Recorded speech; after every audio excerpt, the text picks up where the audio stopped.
Hare Krishna. So welcome everybody. I hope you're going to enjoy this presentation. This is this style of presentation is called Leela Kirtan. So Leela Kirtan, is this on?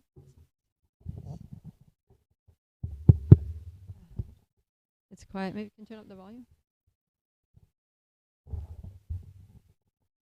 Hare Krishna. This style of presentation is called Leela Kirtan.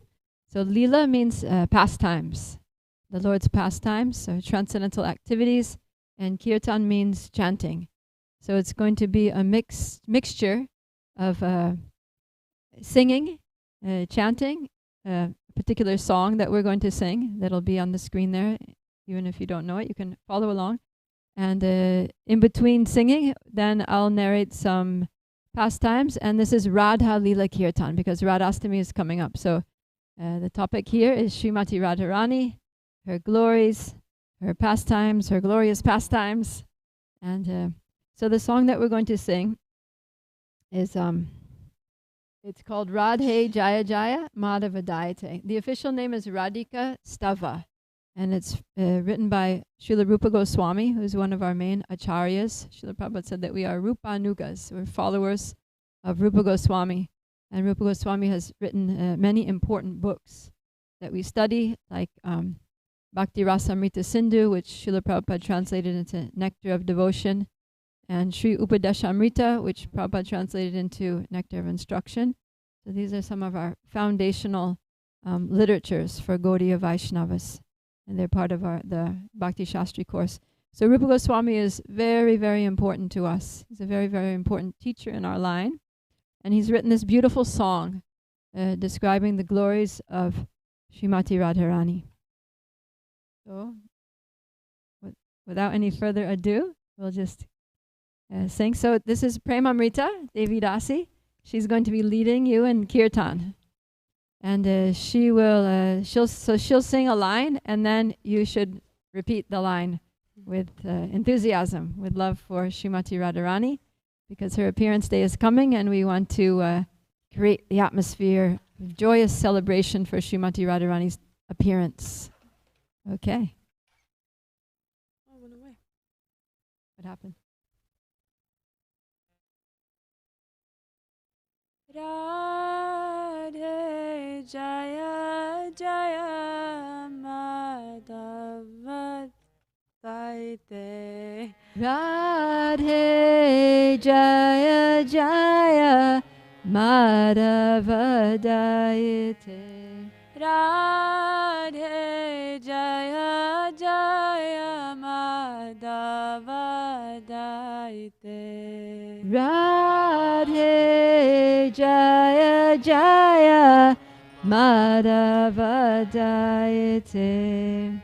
Radhe Jaya Jaya Madhava Dayate. Radhe Jaya Jaya Madhava Dayate. Radhe Jaya Jaya Madhava Dayate. Radhe Jaya Jaya. Go to the next. Gokula Taruni Mandala Mahite. Gokula Taruni Mandala Mahite. Gokula Taruni Mandala Mahite. Gokula Taruni Mandala Mahite. Gokula Taruni Mandala Mahite. Gokula Taruni Mandala Mahite. Radhe Jaya Jaya Madhava Dayate. Radhe Jaya Jaya Madhava Dayate. Radhe Jaya Jaya Madhava Dayate. Radhe Jaya Jaya Madhava Dayate. Radhe Jaya Jaya Madhava Dayate. Radhe Jaya Jaya Madhava Dayate. So Radhe Jaya Jaya. Jaya means victory. And this song, as I was saying, is written by Rupa Goswami. And in the eternal realm of Raj, Rupa Goswami has a position there in Radha Krishna Leela. And his position, his eternal constitutional position in Goloka is that he is Rupa Manjari. So Rupa Manjari is one of the intimate assistants or maidservants of Srimati Radharani. And so we can imagine that in singing this song and composing this song, Rupa Goswami is more in his real identity or eternal identity as Rupa Manjari. And so he's saying, Radhe, may you be victorious. So victorious over what?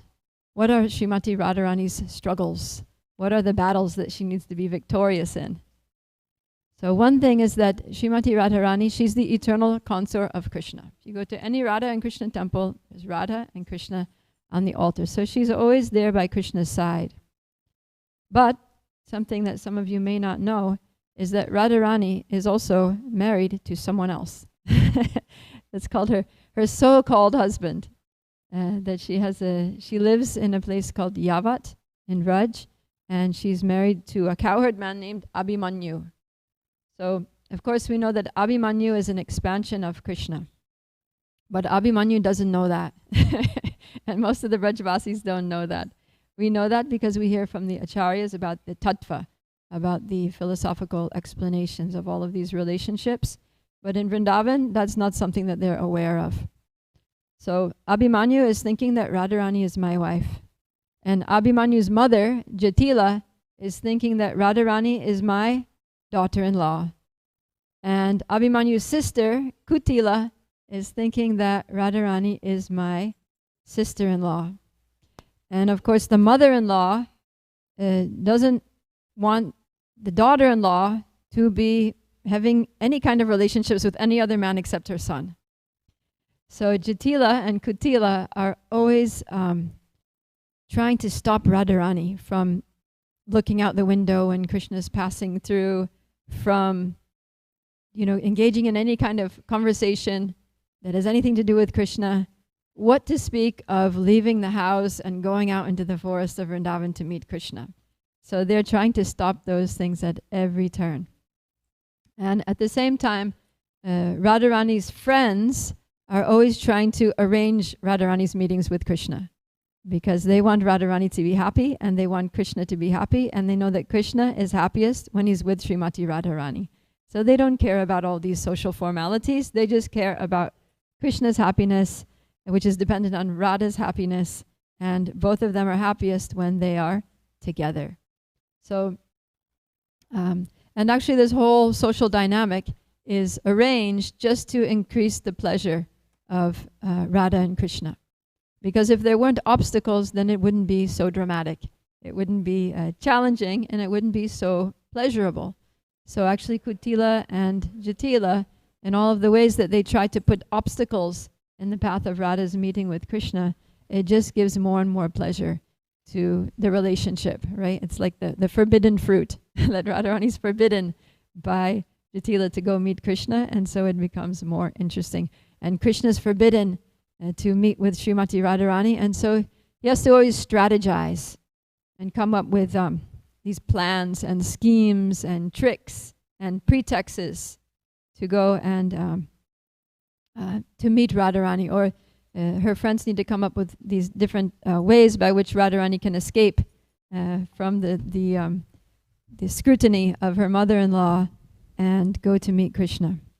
So, and Rupa Goswami, as Rupa Manjari, he's very much a part of all of these activities, all of these schemes and plans and strategies. So he's part of the intelligentsia behind Radharani's meetings with Krishna. And so he's hoping that the plans are going to work. He's hoping that they're going to be able to escape from home and get out there and somehow or other meet Krishna. So in this song, when Rupa Goswami is saying, Radhe Jaya Jaya, he's saying, Radharani, you can do it. You can overcome the obstacles. And here we're saying Radhe. So Radhe means it's calling out, because Radharani's name is Radha.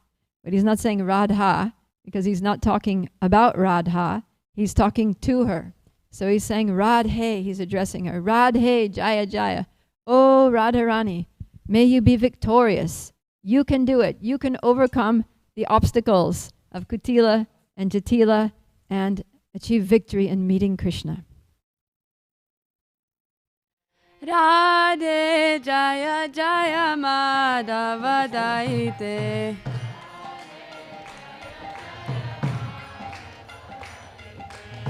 Radhe Jaya Jaya Madhava Daite. Madhava Daite. Gokula Taruni Mandala Mahite. Taruni Mandala Mahite. Gokula Taruni Mandala Mahite. Gokula Taruni Mandala Mahite. Radhe Jaya Jaya Madhava Daite. Radhe Jaya Jaya Madhava Daite. Radhe Jaya Jaya Madhava Daite. Radhe Jaya Jaya Madhava Daite. Radhe Jaya Jaya Madhava Daite. Radhe Jaya Jaya Madhava Daite. Radhe Jaya Jaya. So another way in which Radharani needs to be victorious. Because even after she gets out of the house, even after she escapes from Jatila and Kutila, she's out there in the forest and she's going to meet Krishna, but there are competitors. There are other gopis out there that are trying to also get the attention of Krishna. Because in Goloka Vrindavan there are different groups of devotees. There's 4 different groups of devotees, of gopis. And so one group is Radharani's own group, and another group is a group that's friendly. It's not Radharani's own group, but those gopis are friendly to Radharani's group. And then there's another group which is neutral, that they're like, okay, Radharani's there, that's fine, we'll just do our own thing. And then there's a group that is, they're rivals, they're competitors to Radharani. So these competitors are very strong competitors because they're headed by Chandravali, who is actually Radharani's sister, and she's very beautiful as well, and she's very charming.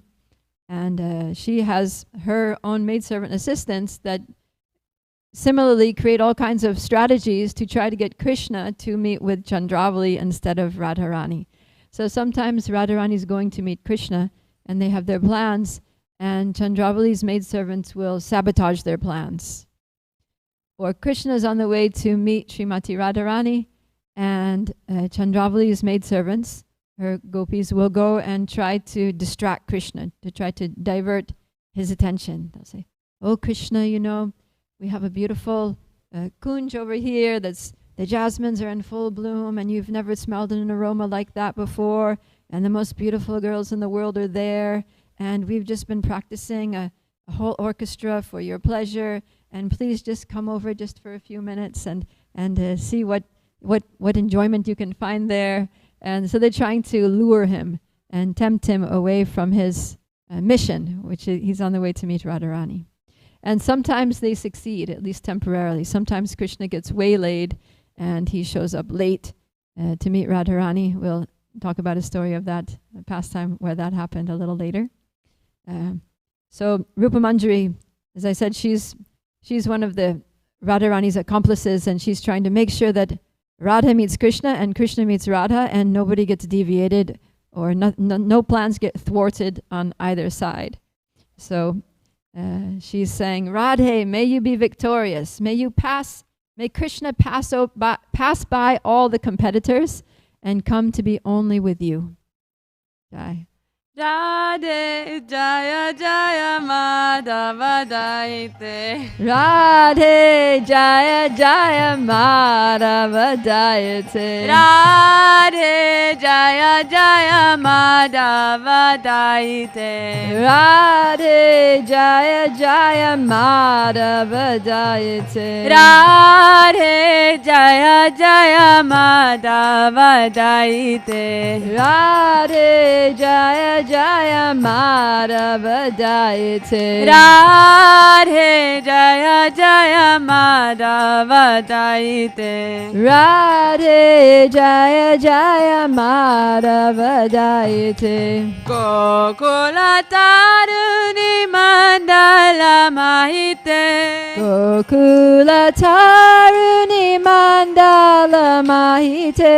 Gokula Taruni Mandala Mahite.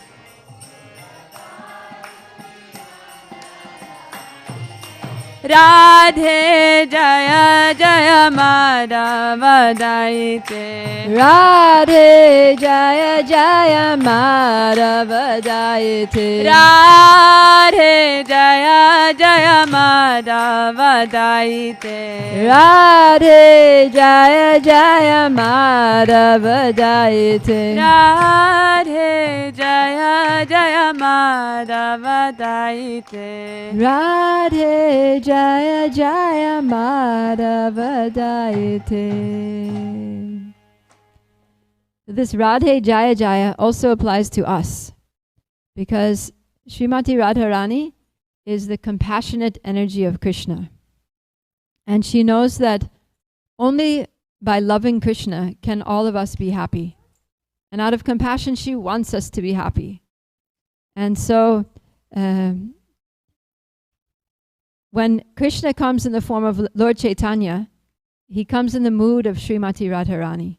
And Radharani takes full advantage of that appearance of Lord Chaitanya to try to distribute love of God to all the fallen conditioned souls, because she wants all of us to be happy. And so it's said in Chaitanya Charitamrita that Lord Chaitanya, he wove a wreath of the holy name and prema, because Lord Chaitanya came to teach the process of chanting the holy name. But he gave us the Hare Krishna Mahamantra, Hare Krishna, Krishna Krishna, Hare Hare, Hare Rama, Rama Rama, Hare Hare. And he especially infused the mantra with prema, with love, because he's in the mood of Radha, and Radha wants us to taste that love. So a wreath means, a wreath at Christmas time, they take different boughs of branches and they weave them together. So he took the holy name, the Hare Krishna Mahamantra, and he took love for Krishna, and he wove them into a beautiful wreath, or a beautiful garland. And he wants to garland the whole world with the holy name and love for Krishna. He wants us all to drink the nectar of the holy name, and to drink the juice, the sweet nectar of bhakti rasa. But unfortunately, people in this world want to drink other things. Right? And so there's a little bit of a battle, right? That Lord Chaitanya, in the mood of Radharani, he's saying, take this garland. He's trying to put the garland on. So sometimes the devotees, they have some sports where they try to touch each other's feet, and then they start fighting over, no, you can't touch my feet, I'm going to touch your feet. Or a devotee has a garland, trying to put a garland on you, like, no, you take the garland. So one's trying to put it on one, the other's trying to push it back and put it on you, like that. So there's a little bit of a battle. So Srimati Radharani wants to garland the whole world with love for Krishna that comes in the form of the holy name. But we're like, no, don't put it on me. I don't want that garland. I want to remain happy, and so-called happy in my material life. Because if you put that garland on me, then all my material attachments are going to be done with. So don't put it on me. Just leave me alone. Let me continue with my life the way it is. I like it. I'm fine. I'm good. I'm all right. And so there's this battle like a wrestling match. And so all the devotees are on Radharani's side, right? Lord Chaitanya is in the mood of Radha. All the followers, all of our acharyas, like Rupa Goswami, they're on Radharani's side. Srila Prabhupada, he came in with full strength, like tag team wrestling. Some acharyas go out, new acharyas come in. They're trying to garland the whole world with this transcendental Nama Prema Mala. But we're like, no, no, no. So the devotees are on Radharani's side. So when we say Radhe Jaya Jaya, we can also mean that, O Radharani, may you and all the devotees who follow in your compassionate mood be victorious in spreading love for Krishna throughout the world. Radhe Jaya Jaya Madhava Daite.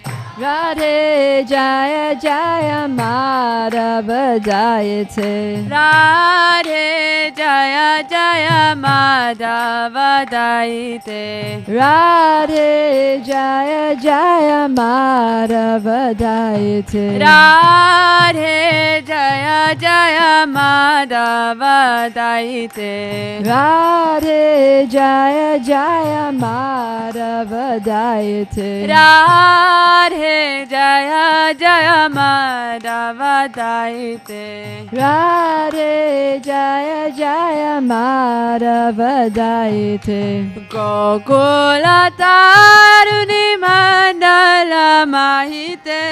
Gokula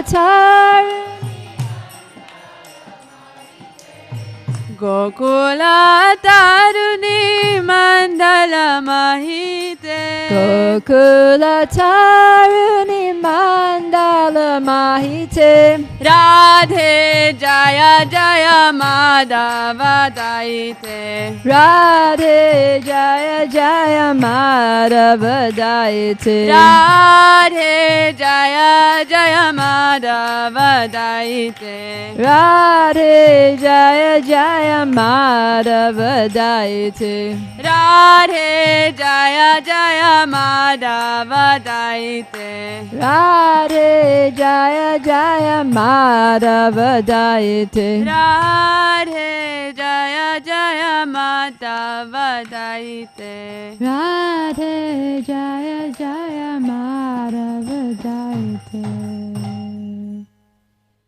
So now we're going to talk about Madhava Dayate.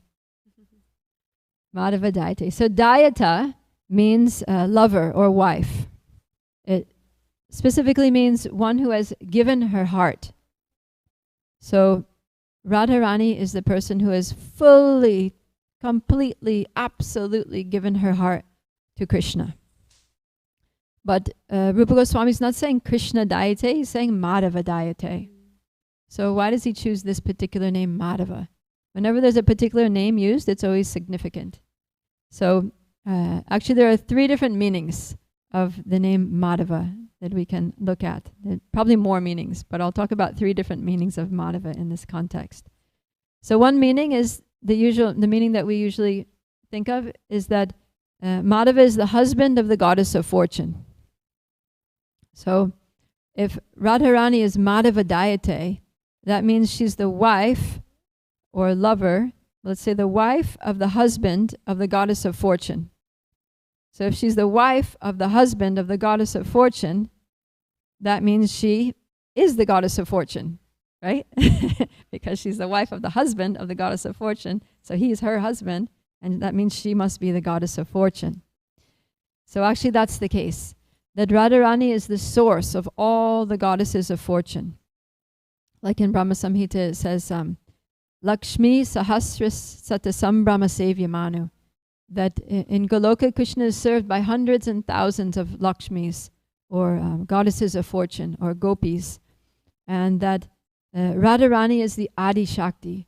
She is the chief of all these Lakshmis, of all the expansions of Lakshmis, all the gopi expansions, all the Lakshmi expansions, they all come from Radharani. Radharani is the fountainhead of all Shaktis. Just like Krishna is the fountainhead of all incarnations of Vishnu, all Vishnu Tattva incarnations come from Krishna. So all the feminine counterparts of all the Vishnu incarnations, they all come from Srimati Radharani. And then Srimati Radharani is not only the original, but she's also the best, because she loves Krishna the most and she pleases Krishna the most. She's actually the personification of Krishna's Hladini Shakti, or pleasure-giving potency. So her whole existence is just all about giving pleasure to Krishna. So no one can love Radharani or Madhava. No one can love Krishna, Madhava, better than Srimati Radharani, and therefore she's called Madhava Dayate. So another name of Madhava means the springtime season. And in the Bhagavad Gita, Krishna says that of seasons, I am the flower-bearing spring. So this is why Krishna likes the spring, is because so many flowers come into bloom in the spring season. And so Srimati Radharani, she's also described in many ways as being like a flower. Right? Her eyes are like lotus flowers. Her lips are like lotus flowers. Her cheeks are pinkish like lotus flowers. And her hands are delicate like lotus flowers. Her feet are also like lotus petals. And so in so many ways, Radharani reminds Krishna of flowers, and flowers remind Krishna of Radharani. And so springtime is the season of flowers, and it's also the season of Srimati Radharani. And here in Dallas on Radhastami, we do a big flower abhishek. We do a pushpa abhishek, in which we shower Radha Kalachandji with so many flowers. I'm sure many of you have taken part in that beautiful ceremony. So Radharani is very much associated with flowers, and because spring is the time of flowers, then Radharani is called Madhava Dayata. And spring is also the season of love, which brings us to the next meaning of Madhava, which means one who enjoys the Madhurya Rasa. So Madhurya Rasa is the conjugal, the mellow, or the relationship of conjugal love, and like a romantic relationship. And so because Radharani is Madhava Dayata, she's the one who gives her heart to Krishna in the Madhurya Rasa, in Rasa Lila. So actually she's the life of the Rasa Lila. She's the heart and soul of the Rasa Lila. And if it wasn't for Srimati Radharani, there would be no Rasa Lila.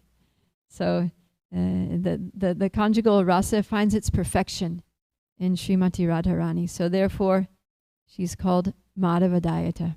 So Rupa Goswami, he's saying, "Oh Srimati Radharani, oh you who give life to the Madhurya Lila, oh you who are like the most beautiful fragrant flower of the whole spring season, oh you from whom all the goddesses of fortune emanate and yet you remain the best, may you be victorious."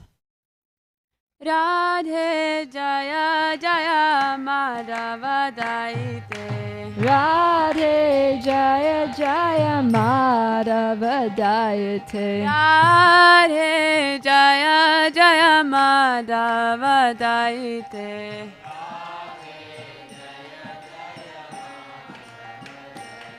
Radhe Jaya Jaya Madhava Dayate. Radhe Jaya Jaya Madhava Dayate. Radhe Jaya Jaya Madhava Dayate. Radhe Jaya Jaya Madhava Dayate. Gokula Taruni Mandala Mahite. Gokula Taruni Mandala Mahite. Gokula Taruni Mandala Mahite. Gokula Taruni Mandala Mahite. Gokula Taruni Mandala Mahite. Gokula Taruni Mandala Mahite. Gokula Taruni Mandala Mahite. Gokula Taruni Mandala Mahite. Gokula Taruni Mandala Mahite. So Taruni means a young girl. A girl who is no longer a little girl, but not yet a woman, who's just in the beginning of youth or the prime of adolescence. So that is Taruni. And of all the Tarunis in Gokul, which there are a lot of young girls in Gokul, so that's the Gokula Tarunis. Out of all these Gokula Tarunis, the whole circle of youthful girls. So just imagine all these girls are sitting, like you can see here, they're sitting in something that's vaguely like a circle. And the circle is very beautiful.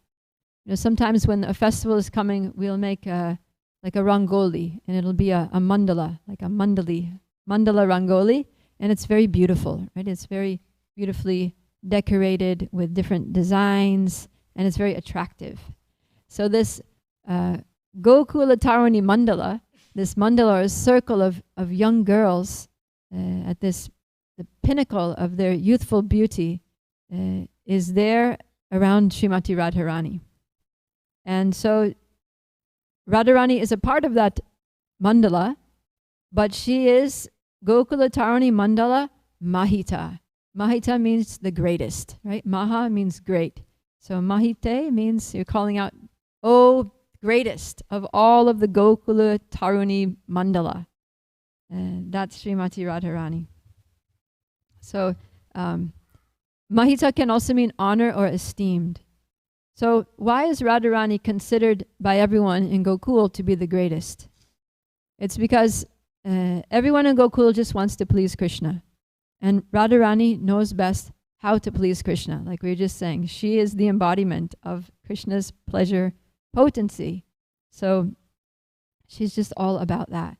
And so she's the greatest, and therefore she's also the queen of Vrindavan. She's the principal gopi, she's the queen. She's called Vrindavaneshwari or Gokuleshwari. And everyone in Gokul is directly or indirectly supporting Radharani in her relationship with Krishna. They're all trying to bring Radharani together. So Mother Yashoda is trying to bring Radha and Krishna together by inviting Radharani to come to the house every day, at least once a day, usually twice a day, to cook for Krishna.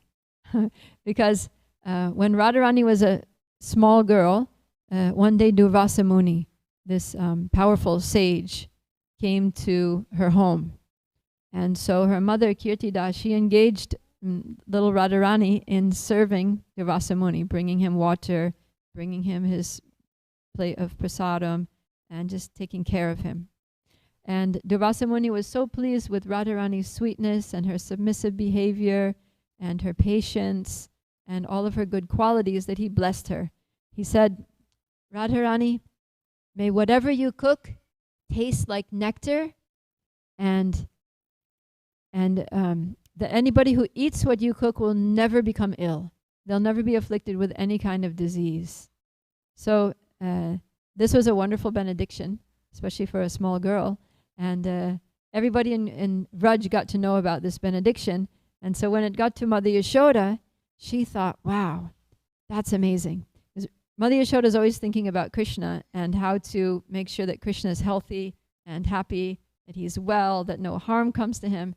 So when she heard that there's this girl who cooks food that if you eat it, you'll never get any disease, she thought, I need this girl to cook for my Krishna. So she goes over to the palace of King Vrishabhanu and Mother Kirtida, and she says, you know, I'd really like for your Radharani to come every day to my house in the morning and cook Krishna's breakfast. Is that all right? Can we arrange that? So Kirtida says, yes, that's fine. Just send someone. So every morning Yashoda would send someone to go and get Radharani and bring her over to Nandagaon, to the house of Nandamaraj and Mother Yashoda, to cook for Krishna.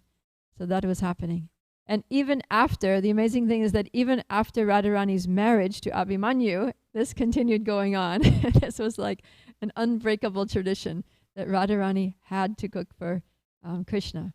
Of course, Nandaraj is, you know, he's Nanda Maharaj. He's like the king of all the cowherd men. So because he's the king and Krishna is the king of Vrindavan's son, then, you know, they all need to kind of do what he says anyway. So So even after Radharani's marriage, then Mother Yashoda would send someone over to Javat, which is where she living at her husband's house, and bring Radharani to cook breakfast for Krishna. So that would go on every day. So Mother Yashoda is very instrumental in bringing Radha and Krishna together. And she secretly approves of their relationship. And then even the cowherd boys. So Krishna, there are all different kinds of cowherd boys. There's some cowherd boys that are more like servants to Krishna, and there's some cowherd boys that are just straight, friends. They play games together, they sport, they wrestle. And then there are other friends that are very, very intimate friends that they help Krishna in his loving conjugal rasa with Srimati Radharani. So those are the boys like Subal and Madhumangal. They know all about Krishna's relationship with Radharani, and they are accomplices to that. Just like Radharani has her friends that help her to get together with Krishna, so Krishna has his friends that help him get together with Srimati Radharani, and they pass notes. So those boys will get notes and they'll pass them secret messages to some of Radharani's servants to say that Krishna's planning to be here at this time, and make sure you're around, and he's going to come, he's going to be there, this is the meeting place, like that. So they communicate like that. So in that way, the cowherd boys are also scheming to get Radha and Krishna together.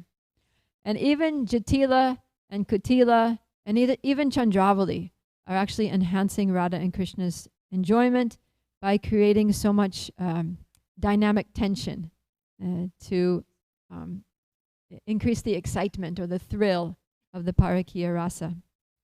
So everyone in Gokula is serving Radharani in their own way. Because why? Because out of the whole Gokula Taruni Mandala, Radharani is not just another Taruni. She's the Mahita. She's the greatest. So Rupa Manjari is calling out to her, "O Gokula Taruni Mandala Mahite, O best of all the gopis of Gokul, O Radhe Jaya Jaya, you should be victorious because you are the greatest." Radhe Jaya Jaya Madhava Daite.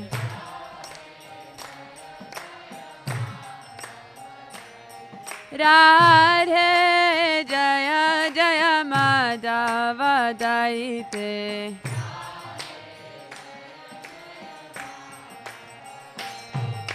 Radhe Jaya Jaya Madhava Daite. Radhe Jaya Jaya Madhava Daite. Radhe Jaya Jaya Madhava Daite. Radhe Jaya Jaya Madhava Daite. Gokula Taruni Mandala Mahite.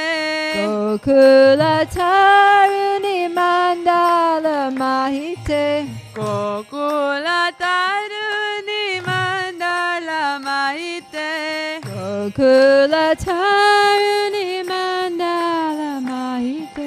Radhe Jaya Jaya Madhava Daite. Radhe Jaya Jaya Madhava Daite. Radhe Jaya Jaya Madhava Daite. Radhe Jaya Jaya Madhava Daite. Damodara Rati Varsana Veshe Hari Niskuta Vrinda Vipineshe. Damodara Rati Vardhana Veshe Hari Nishkuta Vrinda Vipineshe. Damodara Rati Vardhana Veshe Hari Nishkuta Vrinda Vipineshe. Damodara Rati Vardhana Veshe Hari Niskuta Vrinda Vipineshe. Jai. So, Damodara Rati Vardhana Veshe. That Vesha means dress. So the dress means obviously the clothing and everything that Radharani is wearing, but not just clothes, also the ornaments, all the jewelry that she wears, from the tiara on her head, sparkling diamond tiara, to her earrings, her nose ring, her dazzling necklaces, her bracelets and armlets, her belt around her waist that sometimes has jingling bells on it, her ankle bells, toe rings, all the different jewelry that Radharani wears. And then it also includes the different cosmetics, right? Like the kajal, the mascara on her eyes, the little blush on her cheeks, and also the gopis decorate Radharani with painting. You know, they paint gopi dots around her eyes. They also take different substances like musk and sandalwood and kumkum, and they paint little designs on her arms and different places on her body. Like nowadays people have tattoos. So they use these pure and fragrant, rich, luxurious substances to decorate Radharani's bodily limbs. And they also make so many decorations out of flowers, right? They make little flower mukuts and flower decorations to go on her hair.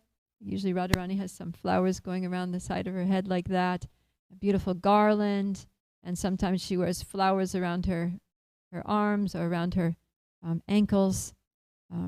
Sometimes she might have a little flower necklace, something like that. And who makes all of these things for Radharani? It's her maidservants like Rupa Manjari. So this is actually very personal for Rupa Goswami, because in his eternal form in Vraj-lila, he assists in dressing Radharani.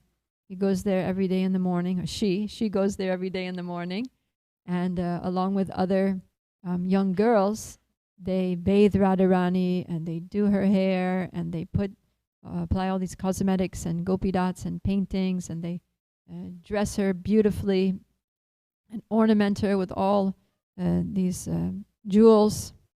But actually Radharani doesn't need ornaments because she's already beautiful. And in fact, Radharani is so beautiful that she, instead of the ornaments increasing her beauty, her natural beauty increases the beauty of the ornaments. Just her natural radiance makes all the jewels on the ornaments sparkle. So what is the purpose of Radharani's getting so decked out, dressing so nicely and putting on so much jewelry and decorations? So Rupa Goswami says, Damadara Rati Vardhana Veshe. This dress and decorations is meant for Damodar Rati Vardhana. So Vardhana means increasing. And Damodar Rati means the affection or love or attraction. And so it's all meant just to increase the love of Damodar or Krishna. So we were talking about how it's significant that Krishna is called Madhava in the previous line.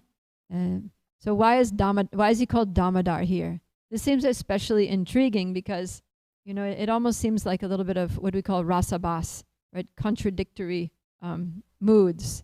Because Damodar is a baby. He's baby Krishna who, you know, he's stealing butter in the house of Mother Yashoda, and he breaks the pot of butter and he makes a big mess and he's feeding that butter to the monkeys, and then Mother Yashoda sees him doing that and she gets angry. She says, Krishna, I spent all morning churning that butter and you just came and spilled it all over the floor and I've got this big mess to clean up. So, and baby Krishna is very naughty. So she says, I'm going to prevent you from doing any more mischief. I'm going to tie you up. So then she picks up a stick and she starts chasing him to try to catch him. And he's running and she's chasing and she's struggling, and the flowers are falling out of her hair and her hair is falling out of its braid, and her she's, you know, perspiring, and she's getting tired. She's struggling very hard to catch him. And then finally Krishna lets her catch him. So she catches him and then she gets a rope and she tries to tie him to the wooden grinding mortar. And the rope is when she goes to make the knot, it's too short. So she gets another rope and she ties that on, and that's also too short. Another rope, too short. It's always too short. So she's again struggling and breathing heavily and really getting frustrated, and she's in desperation. And then finally Krishna allows her to tie him. So why is Rupa Goswami referring to this pastime of Damodar? Damodar literally means one whose belly, Udar means the belly, whose belly is tied with ropes. So the point that Rupa Goswami is making is that although it took Mother Yashoda so much time and so much effort to bind Krishna, as soon as Krishna sees Radharani's Vesha, as soon as he sees her beautiful clothes and ornaments and her just gorgeous countenance, he's bound in a second. And it doesn't even take any effort on Radharani's part. All he needs to do is look at her and he's captivated. He's captured and bound by her beauty. So actually Krishna doesn't even need to see the details of Radha's beauty directly. And at first he doesn't even see her. Because when Radha goes to the forest to meet Krishna, she has to sneak out. She has to sneak out. So she can't just be walking around with her face showing to all the public. She has her veil on. She's hiding. So she's covering her face. She's hoping nobody's going to recognize her. And also she's very shy. That's one of Radharani's qualities, is that she's shy. So she doesn't want anyone to see her, and she's even shy for Krishna to see her.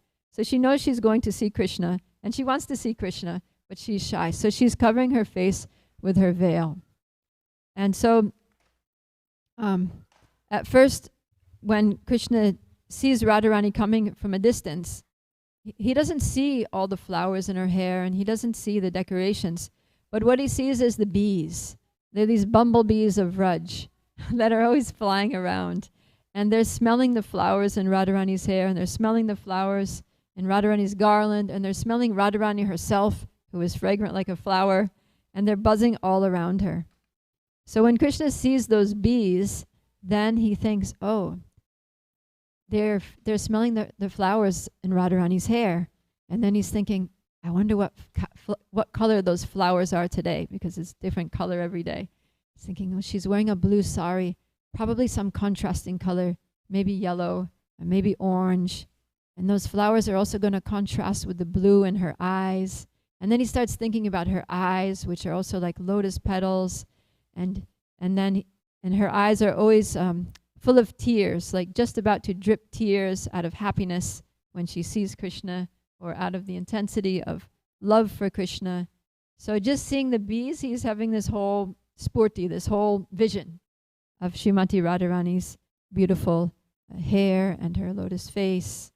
And then he's smelling the fragrances of all of those substances, the sandalwood, the musk, the kumkum that she's decorated with. And he's thinking about all the paintings, and he's wondering which design is she going to have on her limbs today. And then he starts thinking about all the limbs, Radharani's bodily limbs, and how they're so radiant, her golden complexion, and how her golden fair complexion contrasts with the dark musk that's painted on it. And when the gopis paint Radharani with those designs, every single stroke is intentional. Every design that they make has something to do with the way Radharani's feeling that day, with the pastime that's about to unfold, the specific pastime that she's going to have with Krishna that day. So Krishna is meditating, what is it going to be today? And how am I going to interpret, what am I going to see there in those designs? And how am I going to interpret to understand what's going to happen here? And how is that going to accentuate our pastimes? And he hears the ankle bells that are also part of her Vesha that she's been decorated with. And when he hears the ankle bells, then he envisions Radharani's lotus feet, and how beautiful and how delicate they are, and how each one of her toenails is like a little moon, like a full moon that's radiant. And he remembers all the times when he put his head at those feet, when he put his own head at her lotus feet to try to pacify her when she's upset with him, when he's begging for her forgiveness and her mercy to not reject him. Because Radharani has this contrary nature that sometimes, she gets angry with Krishna, and she'll sulk and she'll refuse to see him. So Krishna is just he's smiling and his heart is laughing to think of Radharani's contrary nature and the way she deals with him, and how much he loves this contrary nature, and how it makes him so happy. So, and then what to speak when he actually sees Radharani. This is just smelling and hearing and seeing the bumblebees around her. So what to speak when she removes the veil and she shows her beauty in all of its glory. Then his love increases unlimitedly. So here in this line, Rupa Goswami is singing, may Radharani be victorious in increasing Krishna's love, increasing his happiness, conquering his heart, and binding him to her just as Yashoda bound Lord Damodar. O Radhe, may you be victorious. Radhe Jaya Jaya Madhava Daite. Madhava Daite. Radhe Jaya Jaya Madhava Daite. Radhe Jaya Jaya Madhava Daite. Radhe Jaya Jaya Madhava Daite. Jaya Jaya Madhava Daite. Radhe Jaya Jaya Madhava Daite.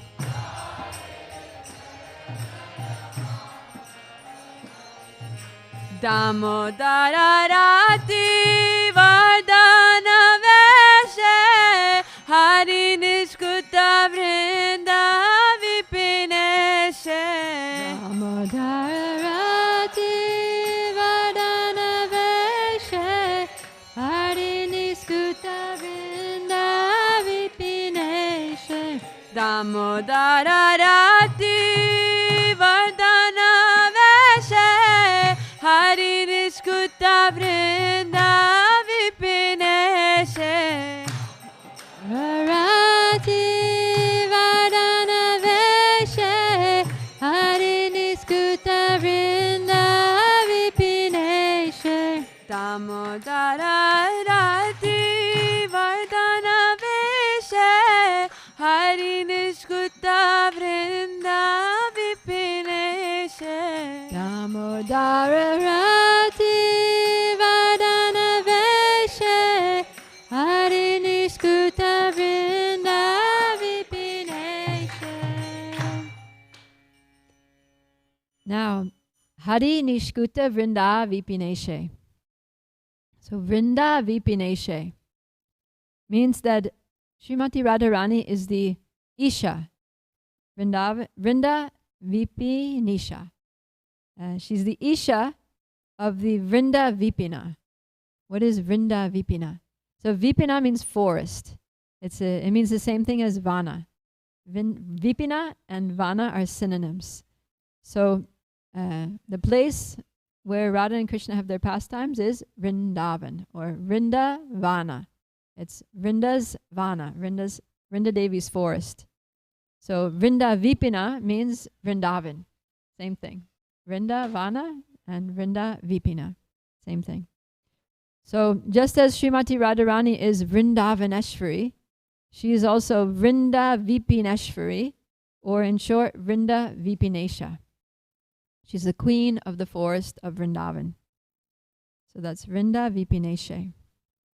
And why is this forest of Vrindavan so special?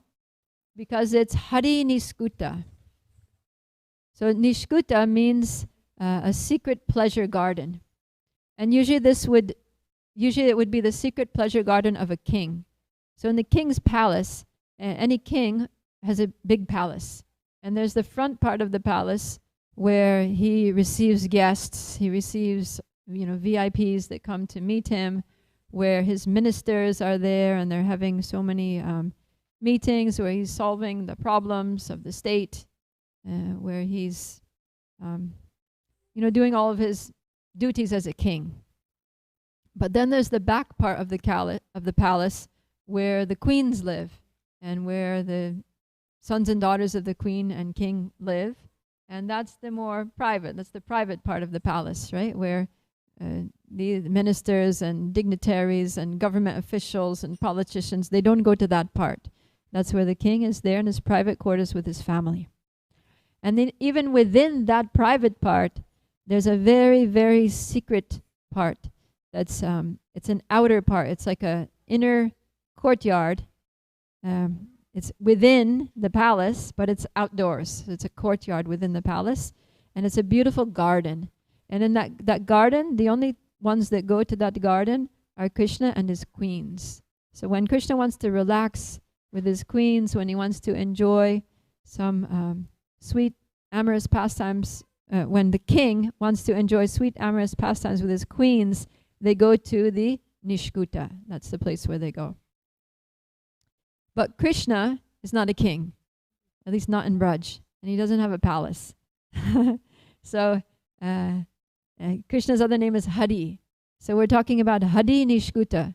So what is this Hari Nishkuta? If he doesn't have he's not a king and he doesn't have a palace, then what is his Nishkuta? So the Hari Nishkuta is the secret pleasure groves hidden away in the Vrinda Vipina, in the forests of Vrindavan. So in the forests of Vrindavan, there are so many different secret pleasure gardens or groves that in Sanskrit they're called kunjas, right? Like in the morning we sing the class Jaya Radha Madhava Kunja Bihari. So Krishna enjoys himself in these kunjas, which are Hari's Nishkutas, which are the secret pleasure gardens.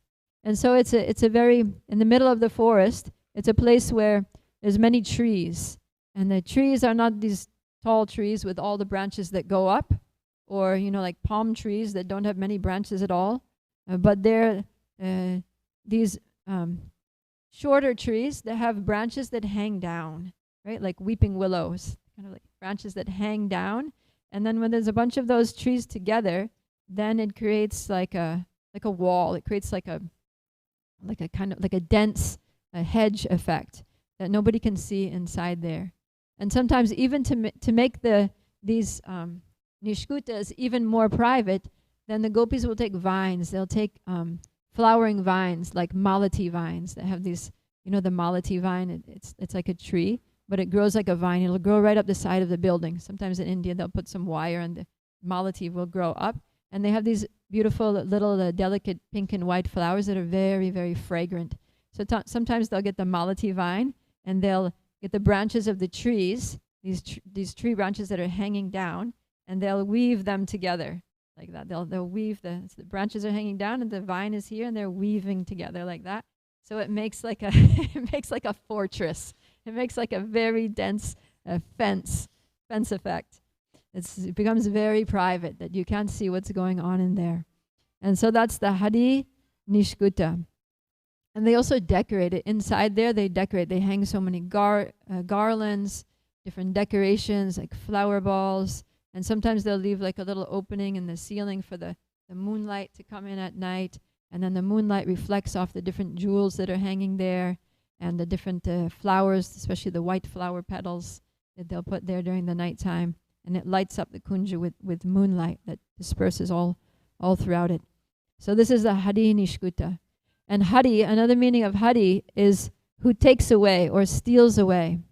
So Radha and Krishna steal away to the forest, to these kunjas, to the Hari Nishkuta, this secret garden place in the forest. And there they share their most intimate pastimes.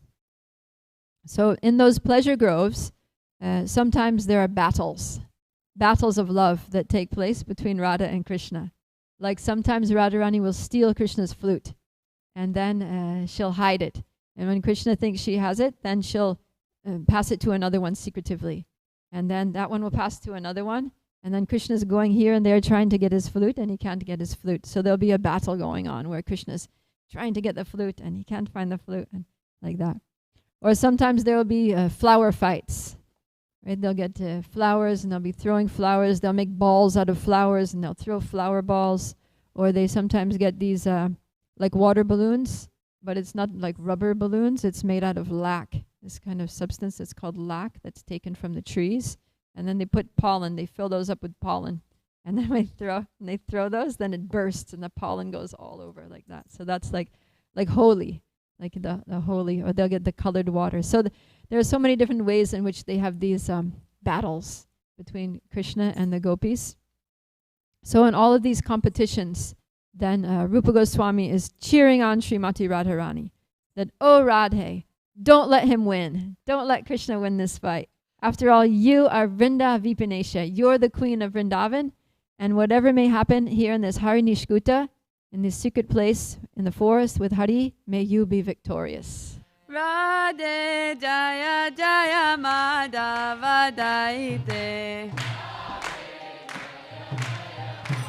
Avadayate. Radhe Jaya Jaya Madhava Daite. Radhe Jaya Jaya Madhava Dayate. Radhe Jaya Jaya Madhava Daite. Radhe Jaya Jaya Madhava Dayate. Radhe Jaya Jaya Madhava Daite.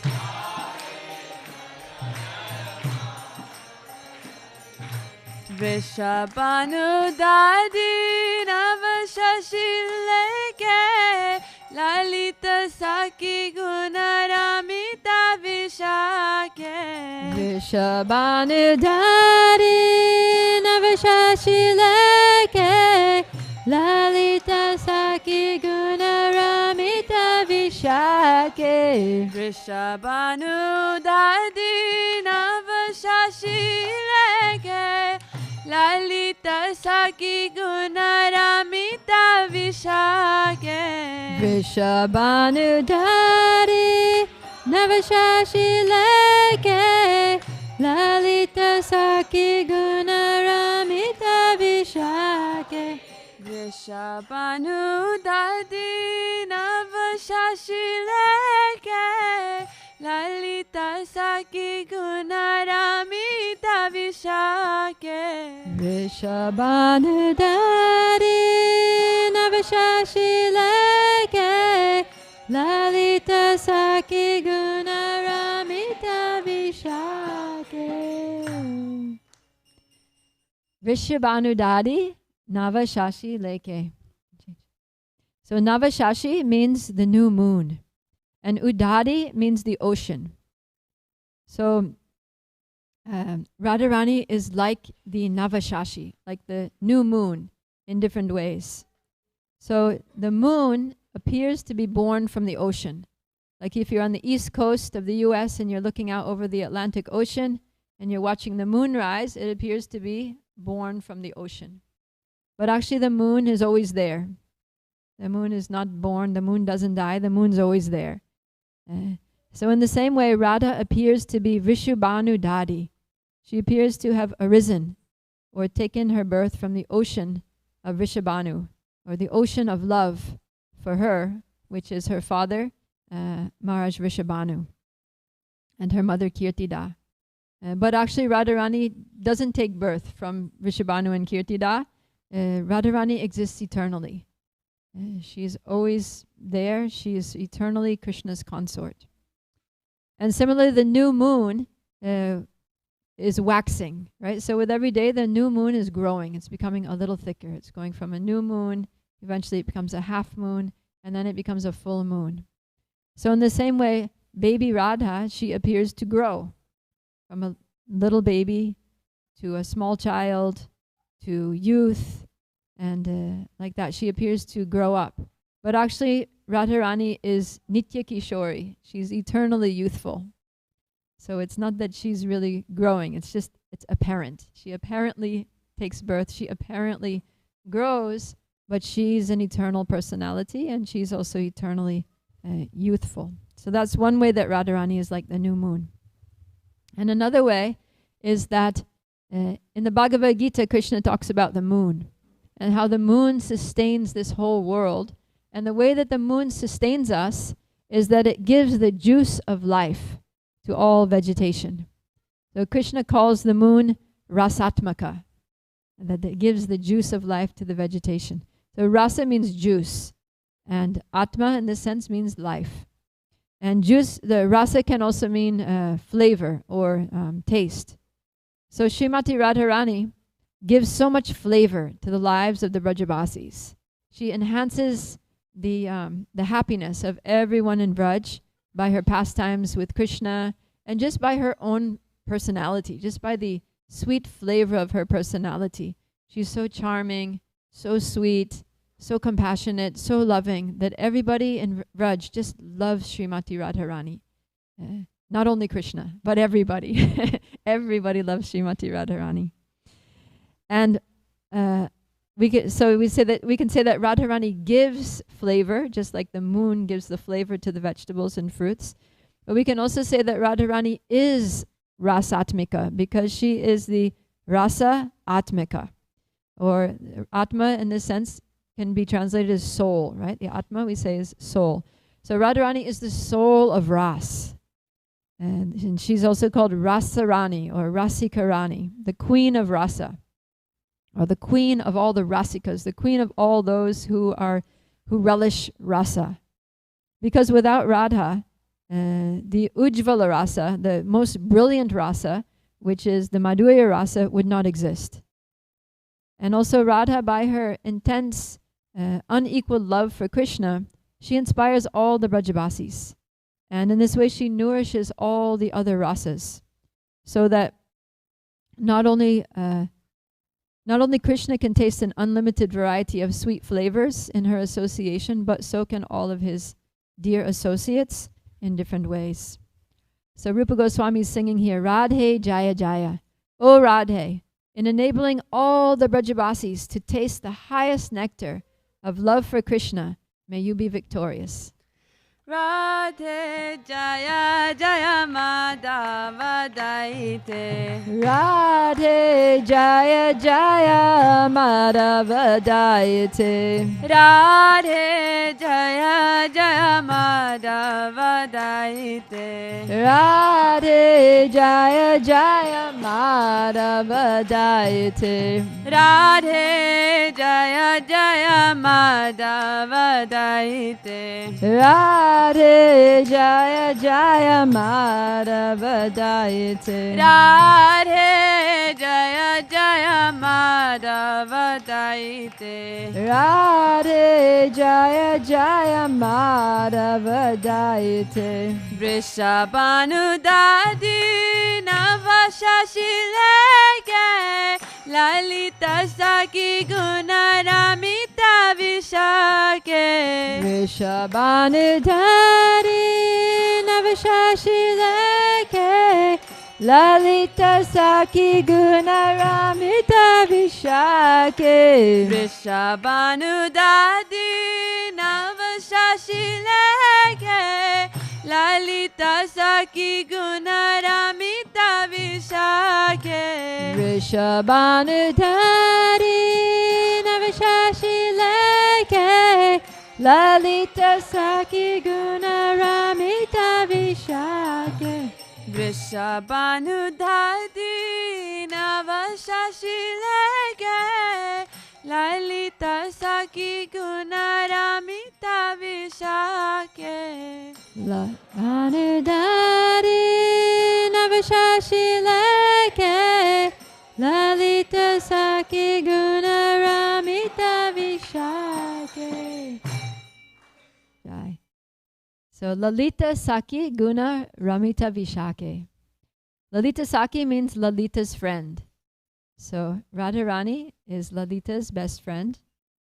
And Guna Ramita Vishake. Guna means qualities, and Ramita means to make happy. So the meaning is that Vishaka, Radharani's other best friend, is always delighted by the transcendental qualities of Srimati Radharani. So Radha and Vishaka have very similar qualities actually, because they were born on the same day and they were born at the same moment. So when people take birth at the same time, they have all the same astrological influences, and so they end up with very similar qualities, very similar personalities. So the result is that Vishaka and Srimati Radharani, they totally understand each other.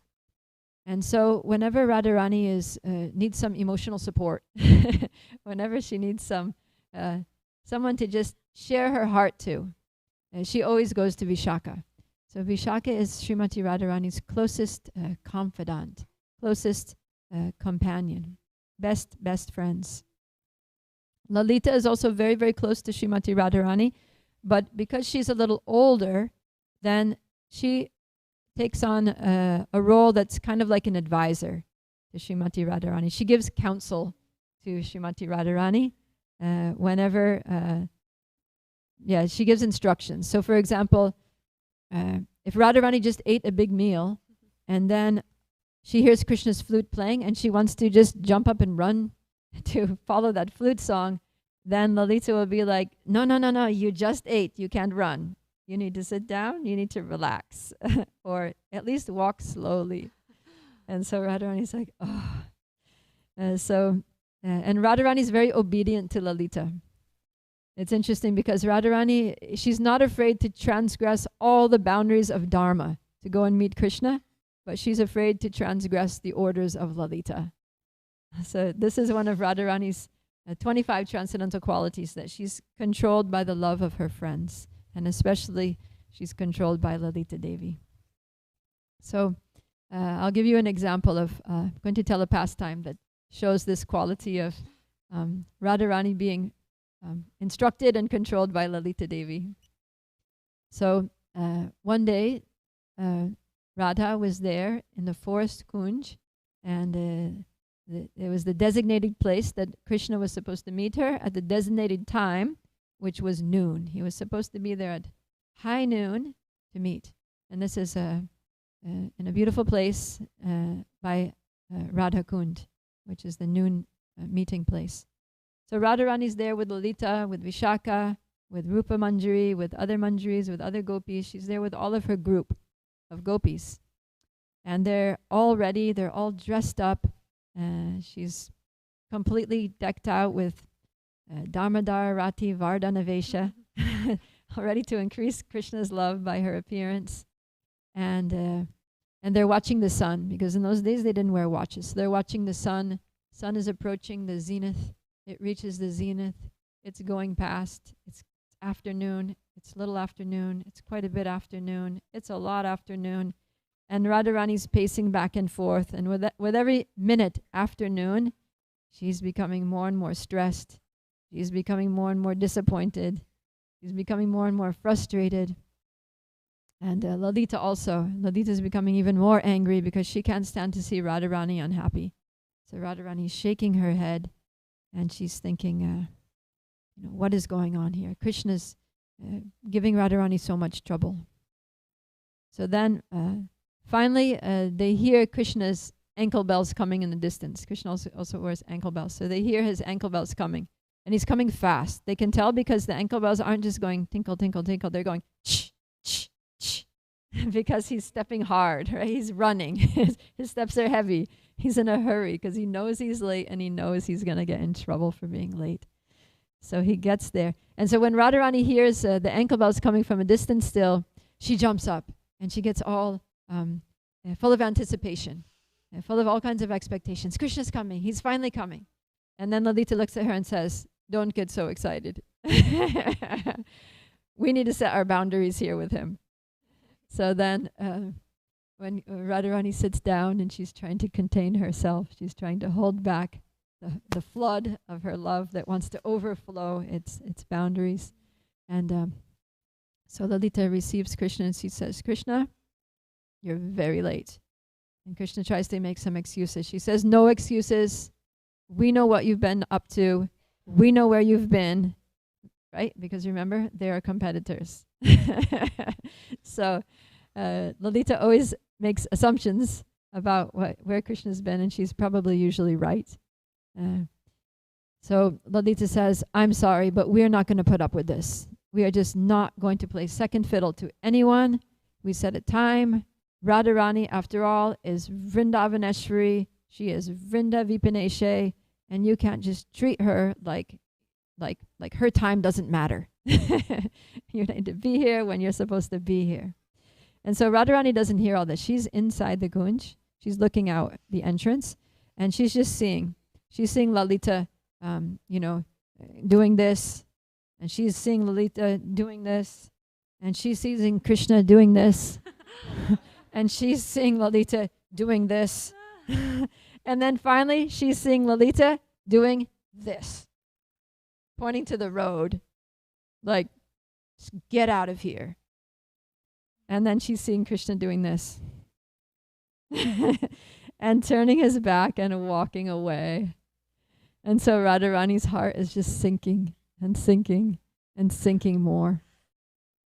And Krishna also, his heart is just totally sunk already. So Krishna sadly walks away. And then he doesn't know what to do. So he just goes to the bank of the Yamuna and he sits down and he starts crying. And he's crying, he's calling out the names of Srimati Radharani and crying. And then just then, Vrinda Devi appears on the scene. And she sees Krishna crying there. And she knows everything because she's been informed by Purnamasi.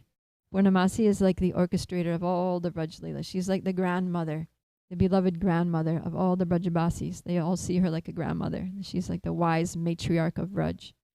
So Vrinda Devi, she calls out, "Oh, Krishna, what's wrong? What's happening?" And then Krishna looks at her and she says, "Actually, I know." And he says, "You know?" She said, "Yes, I know everything. Grandmother Purnamasi told me all the details." And so Krishna knows that Purnamasi knows. Somehow she knows. She has her spies. She has her ways of knowing. So Vrinda Devi says, "Yeah, I know. And I also know what to do. She also told me what to do to solve this problem." So Krishna says, "Oh?" And she says, "Yes, I can help you." She says, "Yes, please help me. I'm desperate. Anything." She says, "Okay, you have to do exactly as I say without any arguments." Krishna says, "Yes, yes, whatever." So then Vrinda Devi tells him, "All right. So first of all, you need to change your clothes. No more of this cowherd boy vesh. You have to get rid of your cowherd boy clothes and you have to dress like a sannyasi beggar. You have to put on some saffron cloth. You have to put on some deer skin, something like that, you know, and you put you get one cloth and you tie it up like a begging pouch and you put that over your shoulder to show that you're a beggar. And you get this tambourine and you shake the tambourine. You know how the beggars, they go to door and they shake their tambourine and they sing some song and then the people come out and give them something, food or money or something like that. So like that. And you need to get rid of the peacock feather because peacock feather, that's your signature. That's like the Krishna symbol, you know, everybody's going to know it's you. So you're going in disguise. That's the point. You're going in disguise. And so Krishna is standing there and he's getting all dressed and he's putting on the disguise and he's standing in his threefold bending form there in front of Vrinda Devi. And she says, "And none of this threefold bending form, right? You need to stand straight and you need to have your head down humbly when you approach." So then, and she says, "And when you go, you need to sing this song." So you're playing the tambourine and you're singing this song, which is singing about Radha's love and Radha's qualities and how Krishna's heart is broken because Radha doesn't love him anymore. And how Krishna is so sad, he's going from door to door just like a beggar. Oh, poor Krishna, how he's heartbroken, how I sent him away. Yeah, he deserved it. But it's a nice song because it's glorifying Srimati Radharani. So she says, "Who did you learn this song from? And why have you come here? What do you want?" So then the sannyasi replies, "I have a guru named Gandharvika, and she's taught me this song. And can't you see I'm a sannyasi? Sannyasi means I don't want anything. I don't want anything from this world. But I've heard you have a friend here who's very distressed and who's so sad that she's almost dying. And I happen to know how to calculate people's fortunes. I'm a great fortune teller. So if you just let me see her, then I can tell you her fate." So Lalita, she looks at the sannyasi and she says, he looks kind of sweet. He looks like a pure soul. So she leads him into the kunj where Srimati Radharani is sitting. And then Vishaka is there also. So she says, "Oh, Maharaj, I heard you were singing some nice song. I didn't hear very well though because you were outside. I was inside here with Radharani. Can you please play it again?" So he's in the presence of Srimati Radharani and he's singing this song about Radha's love and how Krishna got sent away and how Krishna's heartbroken, begging for her love. And so he's singing now because he's with Radha, he's singing it with so much feeling that his eyes are welling up with tears. And Radha's hearing this sad song and her eyes are also getting full of tears. Her heart is also melting, but nobody can see that because her face is covered. Because as soon as Lalita told her that a male person was coming into the kunj, she quickly covered herself. So then the sannyasi says, the way that I tell someone's fate is by looking at the lines on the forehead of the person. So she's going to have to take her veil off. And so when Vishaka hears that, she's quite surprised because she never heard of this way of telling someone's fortune. And she looks at him a little scrutinizingly, and she says, I'm sorry, but that's not going to be possible. Our friend never looks at the face of any male person in this world. She's very, very strict about that. She's very chaste. So then the sannyasi, he says, can't you see I'm a sannyasi? I have no desires. I've given up everything to come here to Vrindavan to just worship Radha and Krishna. And, I don't care about any woman in this world. I am not going to be at all agitated by seeing your friend's face. There's no danger from me. So then Lalita says, And then she takes Radharani's hand and she says, look, why don't you read her palm? That's what most fortune tellers do. Just read the lines on her palm and then tell her fortune. So then the sannyasi, he says, I'm sorry, but I'm a renunciant. There's no way that I can touch a woman's hand. The only way that I can tell her fortune is by looking at the lines on her head, and if you won't allow me to see them, then I'll have to be going. So then Lalita, she's very intrigued by this sannyasi, and there's something very charming about him. So finally she relents, and she reluctantly removes the veil from Srimati Radharani's face, and immediately Radha and Krishna's eyes meet. And Radha's eyes, which were already teared up from hearing the song, now they become so full of love for Krishna and full of this intense desire to be with him. And then those eyes, which are laden with tears of love for Krishna, they meet Krishna's eyes, which are also filled with love for Radha and intense desire to be with her. And immediately the sannyasi form disappears, and there's Krishna.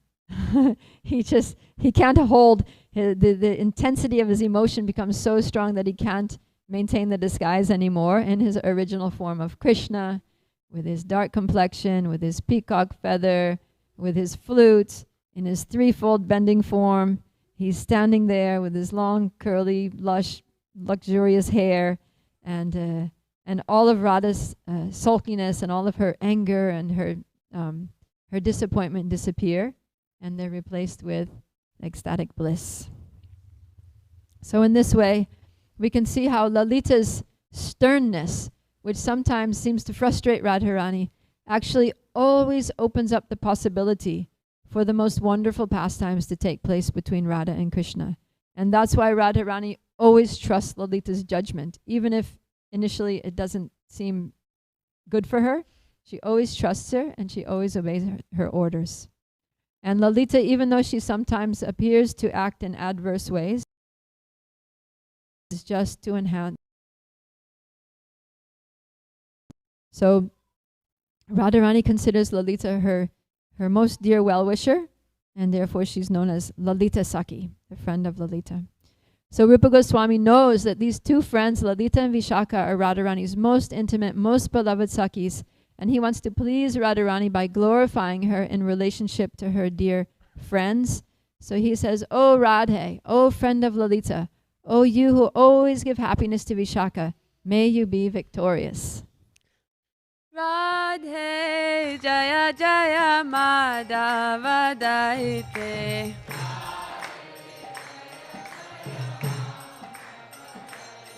Radhe Jaya Jaya Madhava Daite. Radhe Jaya Jaya Madhava Daite. Radhe Jaya Jaya Madhava Daite. Radhe Jaya Jaya Madhava Daite. Radhe Jaya Jaya Madhava Daite. Radhe Jaya Jaya Madhava Daite. Karunam Kuru Mai Karunam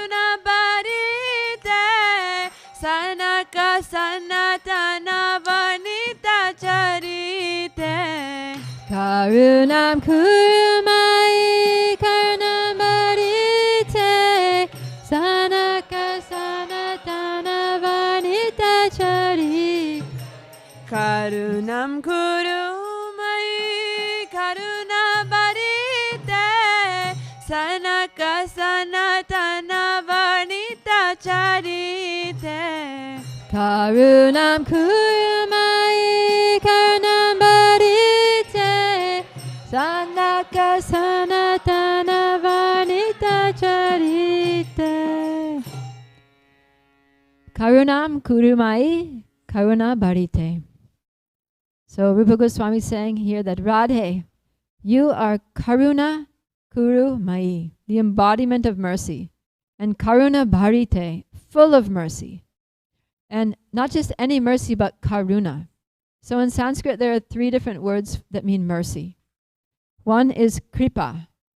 So Kripa is that mercy that you get if you ask for it, right? Like if you're in trouble and you need help and you go in front of the Lord or you go to somebody, then you'll say, Kripaya, please, please help me. Please be merciful. And then by your request, that person will be merciful. And then Daya is mercy, that is what is more like compassion. So in this mercy, the person has to be deserving, right? Like you'll be compassionate on somebody who's like a starving child in the street, or, you know, a puppy with a broken leg, or, you know, somebody who's really that you have sympathy for, you have compassion for, and out of compassion you will show mercy because they really need the mercy. But if somebody's doing fine and is all well and good, then you're not going to have daya for that person because they don't need your compassion, right? But then karuna is a totally another level of mercy. So karuna is a kind of mercy that you don't have to ask for it. You don't have to be you don't have to in any way be considered a deserving candidate to receive it. But karuna is like the rain that just falls on everything. It falls on the field that absorbs it and uses it. It falls on the parking lot, which just runs off from. It even falls on the ocean, which is full of water and doesn't need any more water. So karuna, it comes from the highest, most unconditional and inclusive kind of love. And Radharani is called Karuna Kurumai, the embodiment or the reservoir of that mercy, of that love. And she's called Karuna Bharite. Bharite means full, that she's full of love. And Lord Chaitanya, who we said he comes in the mood of Srimati Radharani, he's called the Karuna Avatar because he gives that love. He wants to give the love which Radharani wants to give to us. He gives that same love to us. So we take shelter of Srimati Radharani. And even though we may be completely unqualified, it doesn't matter with Radharani. If we skip Radharani and we go straight to Krishna, being so unqualified as we are, Krishna may look at us and say, looks like this one needs a few more lifetimes in this material world to get purified. But if we go to Radharani, then she's going to be like, yes, of course, you can come back to Godhead. And so she goes to Krishna and she says, Krishna, this one's coming back to Godhead. And Krishna says, yes, dear, whatever you say, dear. And so by Radharani's mercy, then we can make it, even if we're unqualified, because she's so dear and she doesn't see our disqualification. And when Krishna sees us with Radharani bringing us to him, then Krishna also doesn't see our disqualification. He only sees Radharani. And when he sees Radharani, then his heart melts with love for her, and then his heart also will melt with love for us, being her associates. So that's why we don't just, when we chant, we don't say Krishna, we say Hare Krishna. Say Radharani first. When we talk about the deities, we don't say Kalachanji, we say Radha Kalachanji, Radha Govinda. Always Radha first, because we can't reach Krishna directly. We have to go through his pure devotee. And Radharani is his most dear, most pure devotee. And Srila Prabhupada says that the spiritual master is a representative of Srimati Radharani.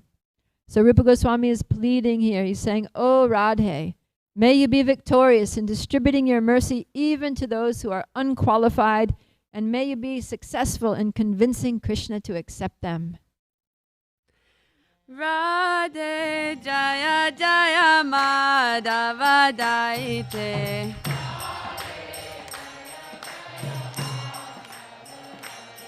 Radhe Jaya Jaya Radhe Jaya Jaya. Karunam Kurumai Karuna Parite Sanaka Sanatana Vanita Charite. Karunam Kurumai Karunam Bharite Sanaka Sanatana Vanita Charite. Karunam Kurumai Karuna Parite Sanaka Sanatana Vanita Charite. Karunam Kurumai Karunam Bharite Sanaka Sanatana Vanita Charite. So the last line of this song, Sanaka Sanatana Varnita Charite. This line speaks to how pure Srimati Radharani is and how pure her relationship with Krishna is.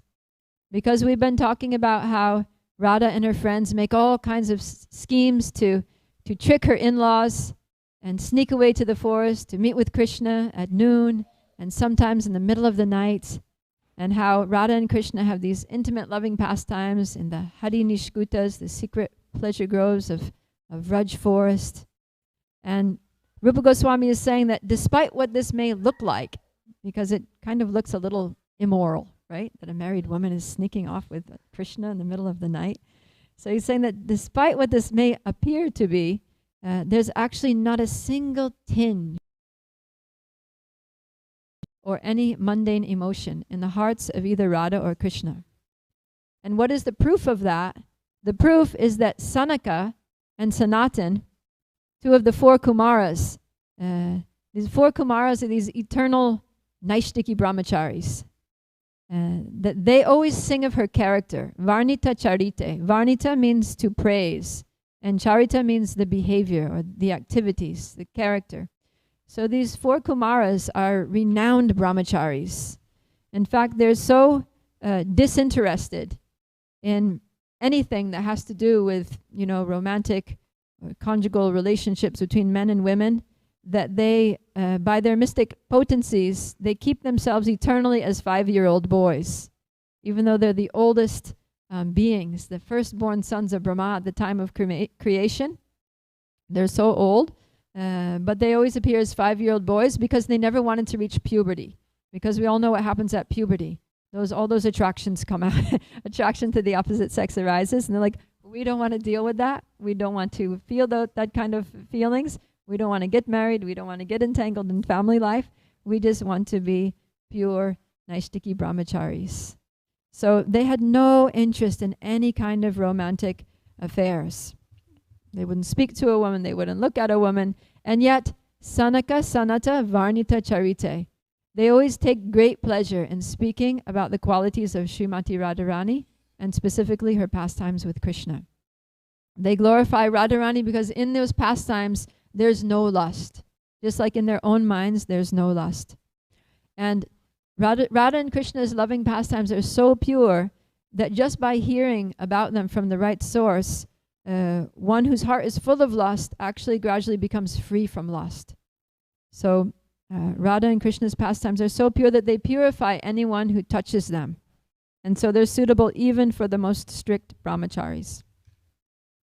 And these pastimes of Radha and Krishna cannot be conceived of within the material mind. They can't be compared to any love affairs in this world. They're totally transcendental.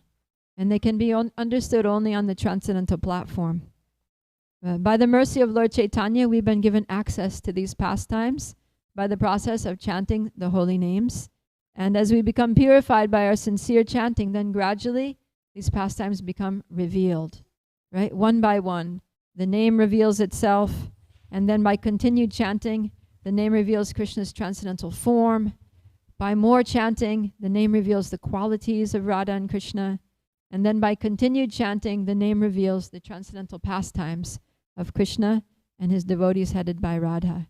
And then we can start to understand these things. We can never fully understand because we're so small, but we can get a little bit of glimmer, or at least a little bit of taste.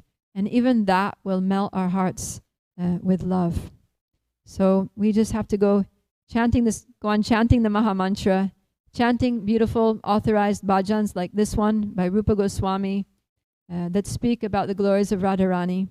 And then by the mercy of Srimati Radharani and her associates, all these things will be revealed in due course of time. So this will be another one of Radharani's victories. Radhe Jaya Jaya Madhava Dayate. Oh Radhe, you're so dear to Madhava because you're always thinking of his pleasure. To increase Krishna's pleasure, you desire that all the fallen souls in the world go back to Godhead, so they can participate once again in Krishna's pastimes and please Krishna by serving him in their own unique ways. May you be victorious in this mission of bringing all fallen souls back to the loving service of Krishna. The mission for which you came with Krishna as Lord Chaitanya, the mission for which you brought your manjaris like Rupa Manjari to this world to be Rupa Goswami and to teach us the process of devotional service and to teach us how to glorify you by singing about your qualities and pastimes in songs like this one. Radhe Jaya Jaya Madhava Dayate. Radhe Jaya Jaya Madhava Dayate. Radhe Jaya Jaya Madhava Dayate. Radhe Jaya Jaya Madhava Dayate. Gokula Taruni Mandala Mahite. Gokula Taruni Mandala Mahite. Gokula Taruni Mandala Mahite. Gokula Taruni Mandala Mahite. Hare Krishna, Hare Krishna, Krishna Krishna, Hare Hare, Hare Rama, Hare Rama, Rama Rama, Hare Hare, Hare Krishna, Hare Krishna, Krishna Krishna, Hare Hare, Hare Rama, Hare Rama, Rama Rama, Hare Hare. Srimati Radharani ki jai. So thank you all for your attention, and may you have the happiest Radha Astami. Hare Krishna.